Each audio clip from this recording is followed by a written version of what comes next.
Hello दोस्तों, नमस्कार, good morning. बहुत बहुत स्वागत है आप सबका हमारे यूट्यूब चैनल हिंदी एकेडमी परिवार में। कैसे हैं आप लोग? आशा करते हूँ अच्छे होंगे, स्वस्थ होंगे और खूब मन लगा करके पढ़ाई कर रहे होंगे, अपने लक्ष्य के प्रति निरंतर आगे बढ़ते होंगे। तो दोस्तों, आज मैं बिहार या स्टेट के लिए मॉक टेस्ट 2 लेके आई हूँ। ठीक है, जो भी भाई बहन चैनल पे पहली बार हैं, चैनल को सब्सक्राइब अभी तक नहीं किए हों तो वे चैनल को सब्सक्राइब कर लें, बेल आइकन प्रेस कर लें, जिससे हमारे वीडियोज़ की हर नोटिफिकेशन उन्हें मिल जाया करे। और दोस्तों, क्लास को खूब शेयर किया करिए, वीडियो में अंत तक बने रहा करिए। अगर क्वेश्चन पसंद आता है, वीडियो पसंद आता है तो वीडियो को एक लाइक किया करिए। ठीक है, चलिए देखते हैं। पहला प्रश्न है, वाक्य के उस भाग को जिसमें एक से अधिक पद परस्पर संबंध होकर अर्थ देते हैं किंतु पूरा अर्थ नहीं देते, वे कहलाते हैं। एक बार फिर से सुनेंगे। वाक्य के उस भाग को जिसमें एक से अधिक पद परस्पर संबंध होकर अर्थ देते हैं किंतु पूरा अर्थ नहीं देते, वे कहलाते हैं। ऑप्शन ए है वाक्य कहलाते हैं, ऑप्शन बी है पद कहलाते हैं, ऑप्शन सी है अक्षर कहलाते हैं, ऑप्शन डी है पदबंध कहलाते हैं। तो देखिए, तो आपका राइट आंसर हो जाएगा वे पदबंध कहलाते हैं। ठीक है, प्रश्न 2 देखते हैं। शेर की तरह दहाड़ने वाले तुम क्यों कांप रहे हो? फिर सुनिए, शेर की तरह दहाड़ने वाले तुम क्यों कांप रहे हो, इसमें कौन सा पदबंध है? तो इनमें कौन पदबंध है तो आप लोग जानते होंगे। पदबंध 5 प्रकार के होते हैं। संज्ञा पदबंध, सर्वनाम पदबंध, क्रिया पदबंध और विशेषण पदबंध है। एक होता है क्रिया विशेषण पदबंध। तो ऑप्शन ए है सर्वनाम पदबंध, ऑप्शन बी है संज्ञा पदबंध, ऑप्शन सी है विशेषण पदबंध, ऑप्शन डी है इनमें से कोई नहीं। बताइए इनमें राइट आंसर कौन सा हो जाएगा? तो यहाँ पे राइट आंसर हो जाएगा दोस्तों ऑप्शन ए सर्वनाम पदबंध। शेर की तरह दहाड़ने वाले तुम, तो ये सर्वनाम पदबंध हो जाएगा। ठीक है, और यहाँ पे दहाड़ने वाले तुम, यहाँ पे ये सर्वनाम है। ठीक है, प्रश्न 3 देखते हैं। सुबह से शाम तक वह बैठा रहा, रेखांकित शब्द में पदबंध है। देखिए, तक के नीचे रेखांकित किया गया है, तो रेखांकित शब्द में पदबंध है। ऑप्शन ए है संज्ञा पदबंध, ऑप्शन बी है क्रिया पदबंध, ऑप्शन सी है अव्यय पदबंध, ऑप्शन डी है सर्वनाम पदबंध। तो इनमें आपका राइट आंसर हो जाएगा तक शब्द। दोस्तों क्या है? ये अव्यय है, तो यहाँ पे राइट आंसर हो जाएगा अव्यय पदबंध। प्रश्न 4 देखते हैं। मुझसे ऐसी बातें नहीं सुनी जाती हैं, मुझसे ऐसी बातें नहीं सुनी जाती हैं, इस वाक्य में क्रिया किसके अनुसार है? इस वाक्य में क्रिया किसके अनुसार है? ऑप्शन ए है कर्ता के अनुसार, ऑप्शन बी है कर्म के अनुसार, ऑप्शन सी है भाव के अनुसार, ऑप्शन डी है इनमें से कोई नहीं। तो यहाँ पे दोस्तों राइट आंसर हो जाएगा इसमें ऑप्शन बी राइट हो जाएगा। वाक्य में जो क्रिया है वो कर्म के अनुसार है।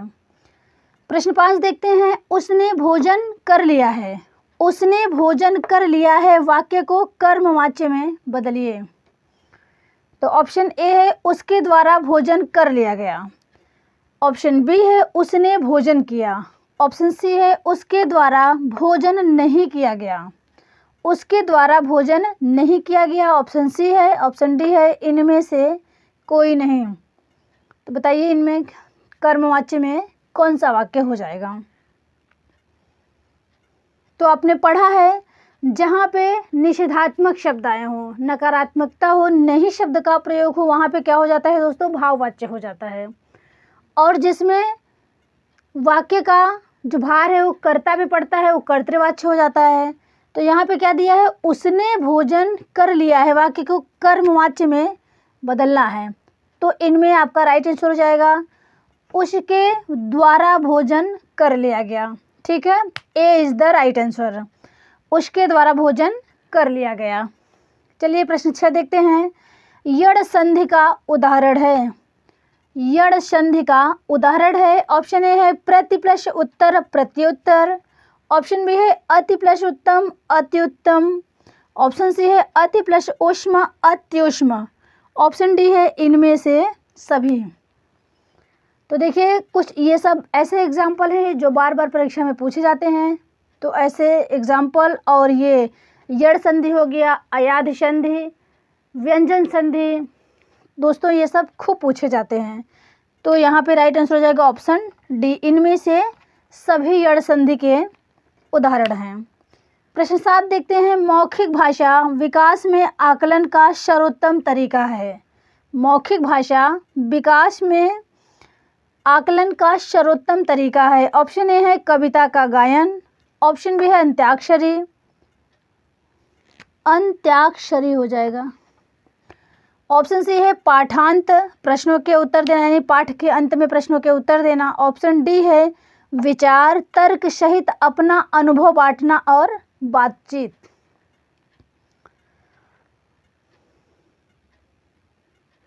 तो देखिए प्रश्न 7 में आपका राइट आंसर हो जाएगा, यहाँ पे पूछा है मौखिक भाषा में विकास में आकलन, यानी मौखिक भाषा के द्वारा विकास का आकलन सबसे सर्वोत्तम तरीका होता है। तो देखिए यहाँ पे विचारों के माध्यम से तर्क सहित अपना अनुभव बांटना और बातचीत, यही आपका राइट आंसर हो जाएगा। ठीक है, चलिए इनके आगे देखते हैं।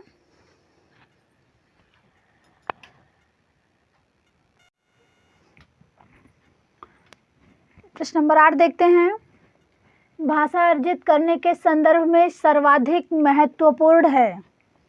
फिर से देखेंगे, भाषा अर्जित करने के संदर्भ में सर्वाधिक महत्वपूर्ण है। ऑप्शन ए है सर्वाधिक आकलन, ऑप्शन बी है पठन सामग्री, ऑप्शन सी है समृद्ध भाषिक परिवेश, ऑप्शन डी है कोई नहीं।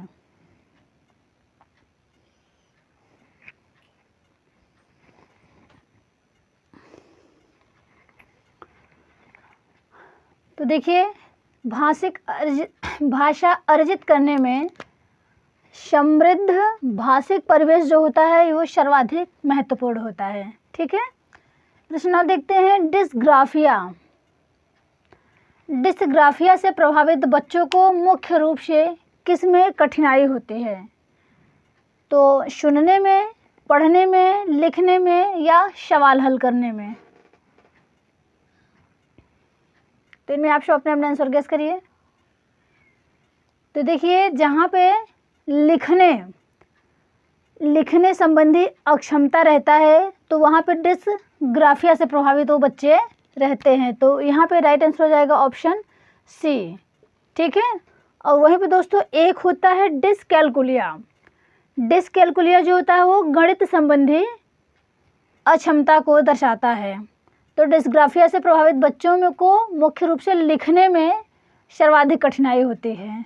ठीक है, और डिसकैलकुलिया से प्रभावित बच्चों में सवाल हल करने में सबसे ज़्यादा, मैथ लगाने में सबसे ज़्यादा कठिनाई होती है। प्रश्न 10 देखते हैं, थोड़ा पानी चाहिए।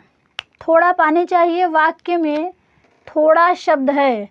ऑप्शन ए है परिणामवाचक विशेषण, ऑप्शन बी है सार्वनामिक विशेषण, ऑप्शन सी है गुणवाचक विशेषण, ऑप्शन डी है इनमें से कोई नहीं। तो इनमें आप सब अपने अपने आंसर लगाइए।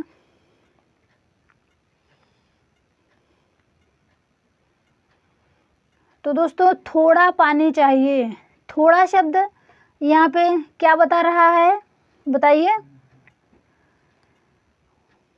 तो थोड़ा शब्द हो जाएगा परिणामवाचक। ठीक है, परिणामवाचक में थोड़ा पानी मात्रा बता रहा है यहाँ पे। प्रश्न 11 देखते हैं, चाय थोड़ा मीठा है। चाय थोड़ा मीठा है वाक्य में थोड़ा शब्द है। ऑप्शन ए है परिणामवाचक विशेषण, ऑप्शन बी है प्रविशेषण, ऑप्शन सी है गुणवाचक विशेषण, ऑप्शन डी है इनमें से सभी।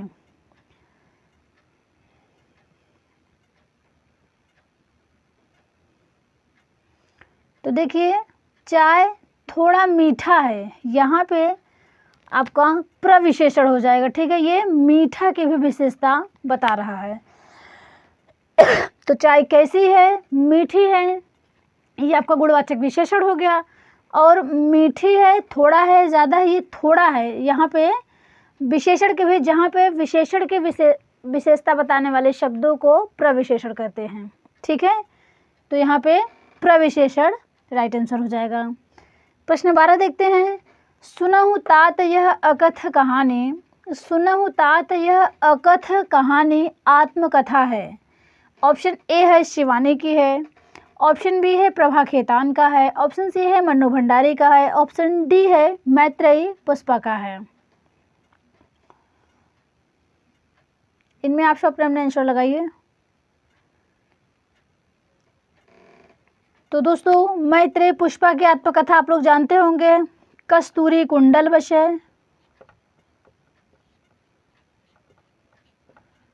कस्तूरी कुंडल बशे और गुड़िया भीतर, गुड़िया इसका दूसरा भाग, गुड़िया भीतर गुड़िया। ठीक है, तो गुड़िया भीतर गुड़िया, कस्तूरी कुंडल बशे, ये मैत्रेयी पुष्पा का है। वहीं पे मन्नू भंडारी की बात करूं तो एक कहानी यह भी मन्नू भंडारी का है। प्रभा खेतान का दोस्तों अन्य से अनन्या, अन्य से अनन्या, ये प्रभा खेतान का है। ठीक है, सुनहु तात यह अकथ कहानी, ये आत्मकथा है, ये शिवानी का है। ठीक है, ध्यान रखेंगे आप। और दोस्तों मन्नू भंडारी का एक उपन्यास आपका बंटे महाभोज जरूर याद करिएगा, ध्यान रखिएगा, ये बहुत पूछा जाता है। प्रश्न 13 देखते हैं। रात हुई और तारे निकले, रात हुई और तारे निकले वाक्य है, कैसा वाक्य है? सरल वाक्य है, संयुक्त वाक्य है, मिश्र वाक्य है, इनमें से कोई नहीं। तो रात हुई और तारे निकले ये वाक्य हो जाएगा आपका, ये संयुक्त वाक्य है। ठीक है, प्रश्न 14 देखते हैं। जो लड़के अच्छे होते हैं, जो लड़के अच्छे होते हैं परिश्रमी होते हैं, ये कैसा वाक्य है? मिश्र वाक्य है, सरल वाक्य है, संयुक्त वाक्य है, इनमें से सभी है। तो प्रश्न नंबर 14 में आपका राइट आंसर हो जाएगा ऑप्शन ए, ये मिश्र वाक्य हो जाएगा। ठीक है, प्रश्न 15 देखते हैं। राहुल सांकृत्यायन की रचना नहीं है, तो कौन सी है? ऑप्शन ए है बोलगा से गंगा, ऑप्शन बी है सतमी के बच्चे, ऑप्शन सी है किन्नर देश में, ऑप्शन डी है कुल्ली भाट। तो दोस्तों बोलगा से गंगा, सतमी के बच्चे, किन्नर देश में, ये राहुल सांकृत्यायन की रचनाएं हैं। ऑप्शन डी जो है कुल्ली भाट, ये किसका है? तो कुल्ली भाट हो गया, विल्लेसुर बकरिया हो गया, अनामिका हो गया, सरोज स्मृति हो गया, ये है आपका सूर्यकांत त्रिपाठी निराला का। ठीक है, प्रश्न 16 देखते हैं। अन्वेषण का संधि विच्छेद है, अन्वेषण का संधि विच्छेद है। ऑप्शन ए है अनु प्लस एषण, ऑप्शन बी है अन्न प्लस एषण, ऑप्शन सी है अन्न प्लस ऐषण, ऑप्शन डी है अनु प्लस एषण।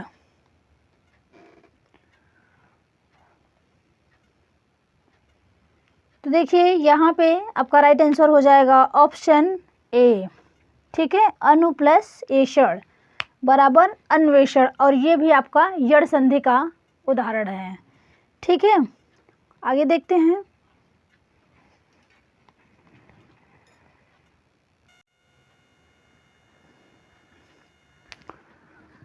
तो आइए प्रश्न 17 देखते हैं। विश्व में यह गोदावरी अमृत फल देत, इस पंक्ति में अलंकार है। एक बार फिर सुनेंगे। विस्मय यह गोदावरी, यानी ये जो गोदावरी है ये विस्मय है, विष से भरा हुआ है, अमृत फल देत, विष से भरा हुआ है वह अमृत फल देत। तो यहाँ पे उधर विष और इधर अमृत, फल में क्या है? विरोधाभास है। ठीक है, तो यहाँ पे राइट आंसर हो जाएगा विरोधाभास अलंकार इसमें हो जाएगा। प्रश्न 18 देखते हैं। वैन शून्य जब से मधुर, बैन शून्य जब से मधुर, तब से सुनत न बैन, इस पंक्ति में अलंकार है। तो ऑप्शन ए है विरोधाभास, अन्योक्ति, अतिशयोक्ति, रूपक। तो यहाँ पे भी दोस्तों वैन शून्य जब से मधुर, तब से सुनत न बैन, तो यहाँ पे भी आपका विरोधाभासी हो जाएगा। ठीक है, प्रश्न 19 देखते हैं। कवित्व वर्णिक छंद में कुल कितने वर्ण होते हैं? कवित्व वर्णिक छंद में कुल कितने वर्ण होते हैं?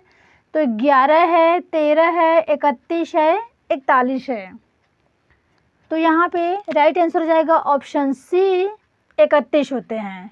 ठीक है। प्रश्न 20 देखते हैं। झुककर मैंने पूछ लिया, खा गया मानो झटका, इस पंक्ति में अलंकार है। झुककर मैंने पूछ लिया, खा गया मानो झटका, तो इस पंक्ति में अलंकार है, उत्प्रेक्षा है, दृष्टांत है, अनुप्रास है और इनमें से कोई नहीं। तो दोस्तों आप लोग जानते होंगे जहाँ पे व्यंजन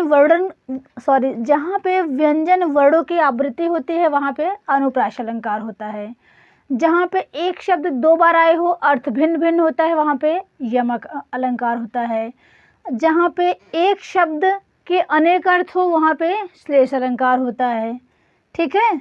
इसमें देखिए मैंने आपको बताया है मनु मानो मानो, जनु जानो जानहु, ये वाचक शब्द जहाँ पे आए होते हैं वहाँ पे हो जाता है आपका उत्प्रेक्षा अलंकार। देखिए यहाँ पे मानो शब्द आया है। ठीक है। तो इससे आप पकड़ लेंगे। प्रश्न 21 देखते हैं। धूमिल का मूल नाम क्या था? धूमिल का मूल नाम क्या था? वैद्यनाथ मिश्र था, सुदामा पांडे था, मुक्तिबोध था, इनमें से कोई नहीं। आप लोग अपने अपने आंसर लगाइए। वैद्यनाथ मिश्र दोस्तों किसका नाम था? तो नागार्जुन का। नागार्जुन का नाम वैद्यनाथ मिश्र था और ये यात्री उपनाम से लिखते थे। इन्हें बाबा भी कहा जाता था। ठीक है। और इनके सभी रचनाएं चर्चित हैं, आप लोग पढ़िएगा। और जो धूमिल का मूल नाम है वो सुदामा पांडे था। ठीक है। और मुक्तिबोध गजानन माधव मुक्तिबोध। दोस्तों इनकी एक चर्चित रचना है कल सुनना मुझे। कल सुनना मुझे रचना पर इनको साहित्य अकादमी पुरस्कार मिला है। ठीक है। और आगे देखिए प्रश्न 22 है। फारसी भाषा के शब्द हैं। फारसी भाषा के शब्द हैं आतिशबाजी है, गुलाब है, अफसोस है, खामोश है, उपरिक्त सभी है।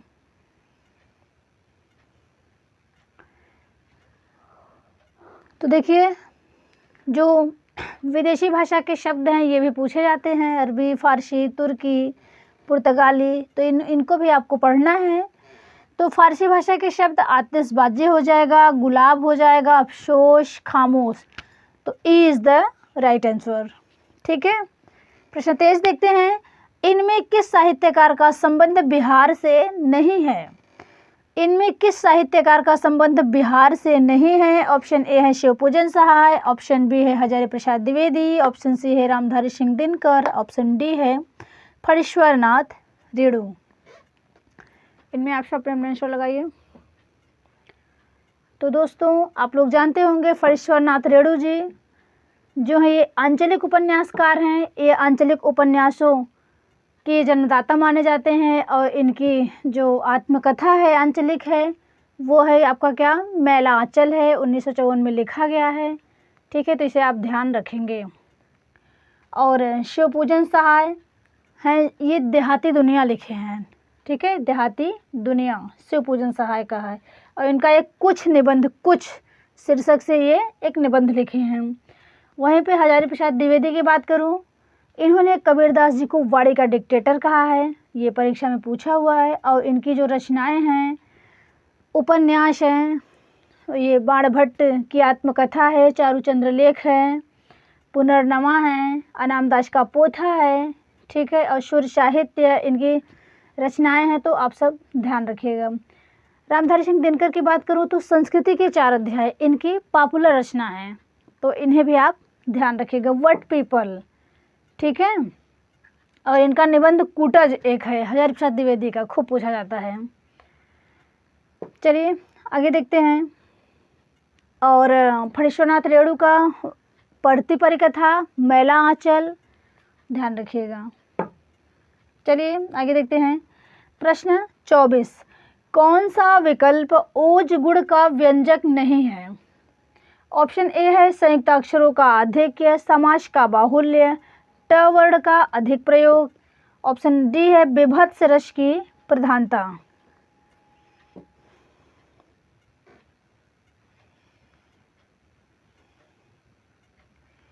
तो यहाँ पे दोस्तों राइट आंसर हो जाएगा आपका ऑप्शन डी, बीभत्स रस की प्रधानता। ओज गुण के व्यंजक हैं संयुक्ताक्षरों का आधिक्य, समास के बाहुल्य, ट वर्ण का आधिक्य। ओज गुण में ट वर्ण के अधिक अक्षर का प्रयोग होता है। जहाँ पे ओजता से युक्त कविता होती है वहाँ पे आपका ओज गुण होता है। तो बस आज यहीं तक।